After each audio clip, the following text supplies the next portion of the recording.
నమస్కారం అండి. లింగంపేట పంచాయతీ సర్పంచ్ అయిన తోకల సంతోష్ కుమార్ మాట్లాడుతున్నాను. నిన్న ఏదైతే లింగంపేట పంచాయతీ నుంచి వైఎస్ఆర్ పార్టీ నుంచి జనసేన పార్టీలకి 60 కుటుంబాలు చేరారు ఏదైతే తప్పుడుగా ప్రచారం చేసుకున్నారో అదంతా పచ్చి అబద్ధం అండి. వాళ్ళు గతం నుంచి ఎవరైతే నిన్న అక్కడ ఆ కార్యక్రమం ఏర్పాటు చేశారో అక్కడ ఉన్న వాళ్ళందరూ కూడా గతం నుంచి కూడా టీడీపీ పార్టీ మరియు జనసేన పార్టీలో ఉన్న కార్యకర్తలేనండి.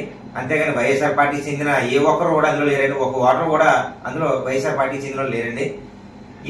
ఇదే విషయాన్ని నేను వాయిస్ మెసేజ్ ద్వారా సోషల్ మీడియాలో తెలియపరిచానండి. అయినప్పటికీ కూడా తప్పుడుగా 60 కుటుంబాలు వైఎస్ఆర్ పార్టీ నుంచి జనసేనలో చేరాయని ప్రచారం చేసుకోవడం జరిగింది. అక్కడ చూస్తే ఆ ఫోటోలో చూస్తే 30 నుంచి 40 మంది ఉన్నారు. 40 మంది నియోజకవర్గ స్థాయిలో జనసేన పార్టీ నాయకులందరూ 20 నుంచి 25 మంది వాళ్ళే ఉన్నారు. అలాగే అక్కడ మిగతా వాళ్ళందరూ కూడా మా పంచాయతీ సంబంధించిన వాళ్ళు కూడా కదండి. కొంతమంది కిడిపేట సంబంధించిన వాళ్ళు ఉన్నారు, కొంతమంది సోజం పంచాయతీ సంబంధించిన వాళ్ళు ఉన్నారండి. అందులోని చూస్తే 60 కుటుంబాలు వచ్చే ఉంది. అందులో 2 కుటుంబాలకు సంబంధించింది. ఒకే కుటుంబం 2 ఇంటి పేరుతో ఉన్న వాళ్ళు మరిసా స్వామినాయుడు రేషన్ డీలర్ అయిన వాళ్ళ అన్నయ్య, వాళ్ళ తమ్ముడు, వాళ్ళ తమ్ముడాళ్ళ పిల్లలు ఉన్నారండి. అందులోనే ఇక్కడ జనసేన పార్టీలో నాయకుడిగా కొనసాగుతున్న సరాదుల ప్రసాద్ వాళ్ళ నాన్నగారు, వాళ్ళ చిన్నాన్న, వాళ్ళ వాళ్ళ అబ్బాయిలు, వాళ్ళ పిల్లలు, వాళ్ళ తమ్ముడాలు ఉన్నారండి. వీళ్ళు మాత్రమే కండువా కప్పుకున్నారు. ఇది ఎప్పటి నుంచి కదండి, ఎప్పటి నుంచో జనసేన పార్టీలో ఉన్నారు. వీళ్ళని తీసుకొచ్చి మళ్ళీ వైఎస్ఆర్ పార్టీ నుంచి జనసేన పార్టీ ఇలాంటి చీప్ పాలిటిక్స్ అనేది కరెక్ట్ కాదు. కాకపోతే వీళ్ళు డెవలప్ చేసి ఊరినేదో చేసి పార్టీ బలోపేతం చేసుకోవాలంటే నిజంగా పార్టీ నుంచి వెళ్తే తీసుకోండి, ప్రచారం చేసుకోండి. అంతేగాని మీ పార్టీ వల్ల కండువాలు కప్పేసుకొని ఇచ్చేసుకోవడం వల్ల పార్టీ ఎలా బలపడుతుంది? ఇదే విషయాన్ని లోకల్లో ఉంటున్న మీ పార్టీ జనసేన పార్టీ ఉపాధ్యక్షులు లంకా సత్యనారాయణ గారు నిన్న విషయం తెలియపరచడం జరిగింది. అయితే ఈ రోజు లింగంపేట పంచాయతీలో జనసేనలో న్యూ జాయినింగ్ అని చెప్పేసి జనసేన వాళ్ళే జాయిన్ చేయడం జరిగింది. అలాగే కొద్దిగా బ్యాక్ బెంచ్ లో ఉన్న టీడీపీ కార్యకర్తల్ని జనసేనలో జాయిన్ చేయడం జరిగింది. పోనీ ఎవరైతే ఉన్నాయి కానీ పార్టీని బలోపేతం చేయడంలో మాకైతే ఎటువంటి ఇబ్బంది లేదు. కాకపోతే సూర్యచంద్ర గారు ఇన్ఛార్జిగా ఉన్నటువంటి ఈ నర్సీపట్నం నియోజకవర్గంలో ఆయన ప్రతిదానికి ప్రోటోకాల్ కావాలంటుంటాడు కదా. మరి ఓ పంచాయతీకి వచ్చేసరికి లింగంపేటలో పలానా జనసేన వైఎస్ఆర్ పంచ్ ఉన్నాడని మర్చిపోయాడా, లేకపోతే మండల ఉపాధ్యక్షుడు ఉన్నాడని మర్చిపోయాడా? పార్టీలో మన పార్టీ చేర్చుకుంటే మన పార్టీ ఎలా బలపడుతుంది? ఇన్ఛార్జ్ స్థాయిలో ఉండి అది ఏంటన్నది చూసుకోవాలి కదా. లోకల్లో అలా మన పార్టీ కాదని అడగాలి కదా అనే ఉద్దేశంలో మీకు వీడియో కూడా తెలియపరచడం జరిగింది. సూర్యచంద్ర గారు, మీరు ఒక పార్టీకి ఇన్ఛార్జిగా ఉంటున్నారు, ఒక బాధ్యతగా ఉంటున్నారు. మనం పార్టీకి ఎలా బలపడాలి, ప్రజలతో ఎలా మమేకం అవ్వాలి అన్నది మీ కింద స్థాయి నాయకులు మీరు సూచనలు ఇచ్చుకొని వాళ్ళకి తగ్గట్టు మీరు మసులుకోవాలి తప్ప వాళ్ళేదో మన పార్టీలో మన పార్టీ కండువాలు కప్పితే మీరు వచ్చి ఆ కండువాలు కప్పి మీ పార్టీ తెలియదండి. వాళ్ళు ఏ పార్టీలో ఉన్నారో ఎప్పటి వరకు ఉన్నారో వాళ్ళు మాత్రం బాధపడరా?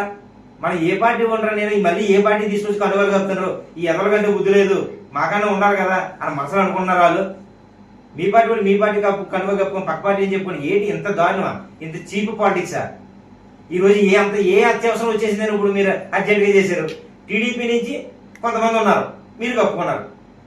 ఇప్పుడు టీడీపీ నుంచి మళ్ళీ జనసేన నుంచి టీడీపీ కప్పుకున్నారు. ఇలాంటి రాజకీయాలు మానుకుంటే బాగుంటుందని నేను అనుకుంటున్నాను. అలాగే ఏదైతే చెప్పారో మేము తెలియపరిచాం. ఇక్కడ నేను చెప్పింది అబద్ధం అని మీరు అనుకుంటే, నేను చెప్పింది వైఎస్ఆర్లో మా పార్టీలోకి వచ్చారు కాబట్టి సంబంధిత సర్పంచ్ గారి నాయకులు కానీ ఇలాగే చెప్తారని మీరు అనుకుంటే, మీ పార్టీ ఉపాధ్యక్షులే లంకా సత్యనారాయణ చెప్పిన వీడియో మీరు చూడండి. మన పార్టీ కంట్రోల్ కప్పుకుంటే ఎందుకని చెప్పి అన్నారని. దయచేసి ఇలాంటి చీప్ పాలిటిక్స్ మాత్రం చేయకండి. మీ స్థాయి తగ్గిపోద్ది. దీనివల్ల మరీ ముఖ్యంగా మా పంచాయతీ గురించి నేను చెప్తున్నానండి. వైఎస్ఆర్ కాంగ్రెస్ పార్టీ నుంచి ఇక్కడ కార్యకర్తలు కావచ్చు, ప్రజలు కావచ్చు, అభిమానులు కావచ్చు, ఎవరైనా కానీ జనసేన పార్టీలో కానీ టీడీపీ పార్టీలో కానీ వచ్చే పరిస్థితి లేదండి. అలాంటి 3-4 ఉండేవారు. భగవంతుడి దయ వల్ల ఎలక్షన్ ముందాలు వెళ్ళిపోయారు. ప్రశాంతంగా ఉంది, ప్రసారం జరుగుతున్నాం. మేము దేనికోసం ఆశపడము. ఏదైతే నమ్ముకున్నామో ఆ నమ్ముకున్న దానికి న్యాయం చేయాలని కోరుకుంటాము. ఏదైతే ఉందో మాకు అన్ని రకాలుగా సహకరించే మా మాజీ ఎమ్మెల్యే గారు పెట్ల ఉమాశంకర్ గణేష్ గారు ఉన్నారు. మాకు అన్నాడు సొంత కుటుంబ సభ్యుల్లో చూసుకుంటారు. ఆయన నాయకత్వం అడ్డానికి మేము ఇష్టపడతాం తప్ప ఇంకొకరు దాంట్లో వెళ్దాం, ఆ పార్టీకి వెళ్దాం, ఏదో ఆశిందాం అన్న ఉద్దేశం ఉన్న మనుషులు కాదని మేము దయచేసి ఇక్కడి నుంచి మా గ్రామ స్థాయిలో మా పార్టీ కార్యకర్తలు, పార్టీ నాయకులు, పార్టీ మిత్రులు అందరూ కూడా చాలా సౌఖ్యంగా ఉన్నాము, చాలా పటిష్టంగా ఉన్నాం. దయచేసి ఈ లేదు మీ దగ్గర లబ్ధి పొందడం కోసం 20 మంది వచ్చేస్తున్నారు, 30 మంది వచ్చేస్తున్నారు, 40 మంది వచ్చేస్తున్నారు అని తప్పుడు ప్రచారం చేస్తారు. ప్రతిసారి ఏ నాయకుడు వచ్చినా గానీ నన్ను పాతూరు సహదేవుడు గారిని చూపించి నేను నలుగురు 5 వైస్ సర్పంచుల్ని గెలిపించుకున్నానని చెప్పుకునేవాడు. ఎంపీటీసీని దగ్గరలో పోయాను, కౌన్సిలర్ని గెలిపించుకున్నాను పెద్ద మాటలు చెప్పిన సూర్యచంద్ర మరి ఈ రోజు ఎలా మర్చిపోయాడో లింగంపేట వచ్చి నాకు అర్థం కావట్లేదు. అసలు నువ్వు ఎవరిని జాయిన్ చేసావు నీకు తెలుసా సూర్యచంద్ర గారు? నువ్వు ఏదైతే 2024లోని మాకు ఓట్లు పడకూడదు, కూటమికి ఓట్లు పడకూడదని డబ్బులు తెచ్చుకొని మా మీద వ్యతిరేక తేవాలని డబ్బులు పంచుకొని ఈ రోజు నువ్వు పార్టీలో జాయిన్ చేసుకున్నారు. పోనీ వాళ్ళు ఎవరినైనా జాయిన్ చేయొచ్చు కానీ లోకల్ గా ఉన్నా మమ్మల్ని సంప్రదించుకుంటే నువ్వు జాయిన్ చేయడం ఎంతవరకు సబు? ఏమన్నా అంటే పార్టీని డిస్మిస్ చేసేస్తాం అనేసి మీరు మమ్మల్ని ప్రలోభాలు పెట్టి భయపెడుతున్నారు. చేసినా పర్లేదు, మేము పవన్ కళ్యాణ్ నమ్మి పవన్ కళ్యాణ్ సిద్ధాంతాలకు ఆకర్షితులు అయ్యి మేము జనసేన పార్టీలో 2014 నుండి కూడా నడుస్తున్నాం. ఈ రోజు మా ఆవేదన ఏంటంటే మా పంచాయతీలో మమ్మల్ని గుర్తించకుండా అంటే 2019లోని జనసేన పార్టీ ఎలాగుండేది, ఈ రోజు అధికారంలో రాగానే కోవట్లందరినీ తీసుకొచ్చి మీ ఊరు కోటని తయారు చేసుకొని సీనియర్ కార్యక్రమం తొక్కాలనే. అసలు మీరు పార్టీని ఎలా నడిపిస్తున్నారు? ఈ రోజు నర్సీపట్నంలో జనసేన పార్టీ అంటే నవ్వుల పాలు అయిపోయింది. మీకున్న స్టేజ్ లో మీరు నాయకుల కాడికి వెళ్ళి మీరు ఏదో పదవుల కోసమో లేకపోతే మీ కాడ పదవులు ఆశించిన వల్ల మీకు మీ వెనకాల నడవచ్చు. మేము నిస్వార్థంగా పనిచేస్తున్నాం 2014 నుండి. మేమే పదవులు ఆశించుకుంటా జనసేన పవన్ కళ్యాణ్ గారి కోసం మాత్రమే పనిచేస్తున్నాం. ఇన్నాళ్ళు మీరు ఏం చేసినా ఎలా చేసినా గానీ మేము నోరెత్తలేదు. ఈ రోజు నా పంచాయతీలోకి వచ్చి మమ్మల్ని అవాయిడ్ చేశారు కాబట్టి ఈ రోజు మేము ఇలా ప్రెస్ మీట్ పెట్టి మిమ్మల్ని అడగవలసి వస్తుంది. ఇంక ఇదేనే కాదు, పార్టీ పరువు తీసుకోవడం ఎందుకు అని మేము ఒప్పుతూ ఉన్నాం. ఇది పార్టీ పరువు తీయడం అని అయితే కాదు, మాలో ఉన్న ఆవేదన మేము చెప్పుకుంటున్నాం. కాబట్టి మీరు ఇప్పటికైనా సరే దీన్ని రివ్యూ చేసుకొని కార్యకర్తకి నర్సీపట్నం నియోజకవర్గంలో కార్యకర్తకి ఏ అన్యాయం చేస్తున్నారు అన్నది మీరు గుర్తించుకోలేకపోతున్నారని సూర్యచంద్ర గారు. ఎవడో ఏదో చెప్పాడు కదా అనేసి పలానా తొక్కేస్తున్నాం. మాకు పదవులు వద్దు, మాకు ఎటువంటి ఈ లుసుగు బేరాలు లేవు, మేమే ఎటువంటి లుసుగులో లేవు, మమ్మల్ని మీరు కాపాడవసరం లేదు, మాకు ఏ పదవి అవసరం లేదు, పదవులు ఎవరికైనా ఇచ్చుకోండి, కాకపోతే జనసేన పార్టీని మాత్రం తొంగలో తొక్కే ప్రయత్నం మాత్రం చేయకండి. మేము 2014 నుండి కష్టపడడం ఈ రోజు అధికారంలోకి వచ్చే సంవత్సరం అయ్యింది. సూర్యచంద్ర గారు పలానా లింగపేట పంచాయతీలో వైస్ సర్పంచ్ ఉన్నాడు, అక్కడ పార్టీని అభివృద్ధి చేద్దాము, పలానా మీ ఊరికి రోడ్డు కావాలా, ఏమైనా ఇల్లులు కావాలా, ఏమైనా స్కీములు కావాలని మీరు అడిగిన రోజు ఏమైనా ఉందా? లేదు. పోనీ మా ప్రయత్నాలు మేము ఆ టీడీపీ వాళ్ళ దయవల్ల, టీడీపీ నాయకుల దయవల్ల, మేము చిన్న సిటిగా నాయకుల దయవల్ల మేము చిన్న సిటిగా పనులు చేసుకుని ఈ రోజు సేఫ్టీగా ఉన్నాం.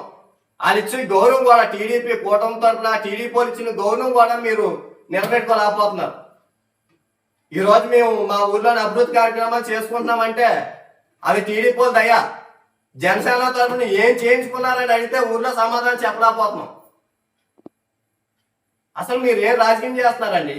మీరు ఎదగడం కోసం రాజకీయం చేయండి, తప్పలేదు. ఏ నాయకుడన్నా ఎదగడం కోసమే రాజకీయం చేస్తాడు. కాకపోతే సీనియర్ కార్యకర్తలు అంటూ మొట్టి పెట్టాలనుకోవడం చాలా తప్పండి సూర్యచంద్ర గారు. పవన్ కళ్యాణ్ నమ్మునోడు నేను, అంతేగాని ఏ నాయకుని నర్సీపట్నం నియోజకవర్గంలో ఏ నాయకుని ఏ రోజు కూడా బతిలాడుకొని నేను పలానా పని చేయించుకున్న రోజు లేదు, ఎవరికాడ దుసుకుపడి ఏమి చేయించుకున్నది లేదు, నాకు అవసరం కూడా లేదు. ఎందుకంటే మేము అంతగా పవన్ కళ్యాణ్ గారిని కానీ ఆ పార్టీ సిద్ధాంతాలు కానీ మేము నమ్మునోళ్ళం కాబట్టి మేము ఎవరికాడ పలానా ఇది అని వేరు చూపించుకోలేదు. ఈ రోజుకి వచ్చి మేము ఏదైతే చిత్తశుద్ధితోని కూటమి ప్రభుత్వానికి మా స్థాయిలో మేము కష్టపడ్డామో అదే స్థాయిలో మా లోకల్గా ఉన్న టీడీపీ నాయకులు మాకు ఇచ్చిన గౌరవం ఇచ్చి మేము పలానా వర్క్ చేసుకుంటామంటే చేసే స్థితిలో వాళ్ళు ఉన్నారు. మరి పార్టీ తరఫున మీరు ఏం చేశారంటే మేమేం అడగాలి? 2014లో గుర్తించుకున్నాం, జనానికి ఏ సమాధానం చెప్పాలి? ఇలాంటివన్నీ లేకుండా మీరు పార్టీని ఏ విధంగా డెవలప్ చేద్దాం అనుకుంటున్నారండి? అసలు నాకు మన ఉపాధ్యక్షుడు అన్న పదవి ఎందుకు? 2019లో ఉప సర్పంచ్గా నన్ను ఎన్నుకున్నారు మా పంచాయతీ మా గ్రామ ప్రజలు కానీ, ఒక వార్డు మెంబర్ కానీ గెలిచి ఉప సర్పంచ్గా ఎన్నుకున్నారు. మరి పదవిలోకి వచ్చాం, అధికారంలోకి వచ్చాం, మీరేం గుర్తించారు? జనాలకు మేమేం చెప్పాలి? కలబొల్లి హామీలు అన్ని ఇచ్చాం. పలాన్ని జనసేన సూర్యచంద్ర ద్వారా నాకు ఇలా రోడ్డు వేయించుకున్నానా, లేకపోతే ఏమన్నా ఒక వాట్సాప్ తీర్చుకున్నానా? ఏముందండి? ఎందుకండి రాజకీయం? ఇంకా మన ఊరికి మనం చేసుకోకపోతే ఎందుకండి? కాలర్లో వైట్ షర్ట్లు వేసుకొని బిల్డప్లు ఎందుకండి? మీ వెనకాల ఉన్న వాళ్ళు ఒకసారి పదవిలోకి వచ్చి పార్టీని ఎలాగా అప్రోచ్ చేస్తున్నారో, మీరు అసలు గ్రామానికి సంబంధించి ఏం పని చేద్దామని అడగలేకపోతున్నారో, మీ పదవులు కోరుకున్నారని ఒకసారి మీరు ప్రశ్నించారు వాళ్ళని. మీ ఉసుట్టు ఉన్న వాళ్ళు మీకు ఏదైతే తాళాలు కొడుతున్నారో వాళ్ళు మాత్రం భుజాన్ని ఎత్తుకొని వెనకాల చెప్తుండ్రండి. ప్రెస్ మీట్లు ఎట్టి పేపర్లో వేసుకున్నంత మాత్రం పార్టీ ఎదగదు సార్. మీరు ఎదగొచ్చేమో కానీ మీతో పాటు కూడా పార్టీని తీసుకెళ్ళాలని మర్చిపోకండి దయచేసి. మీరు ఈ వీడియోని చూసి అపార్థంగా ఇది చేసుకున్నా ఇబ్బంది ఏమి లేదు. కాకపోతే కార్యకర్తలు మాత్రం ఇబ్బంది పెట్టి ఏదో వాళ్ళ ఇచ్చేద్దామని మీరు ప్రయత్నాలు చేయకండి సార్. పార్టీ బాగుంటేనే మీరు బాగుంటారు, మీరు బాగుంటేనే మేము బాగుంటాం. కానీ మీరు ఇవన్నీ డైవర్ట్ చేస్తున్నారని నాకు అనిపిస్తుంది. సరే అండి, ఉంటాం. ఇవన్నీ గుర్తులో పెట్టుకోండి. నమస్కారం. జై జనసేన.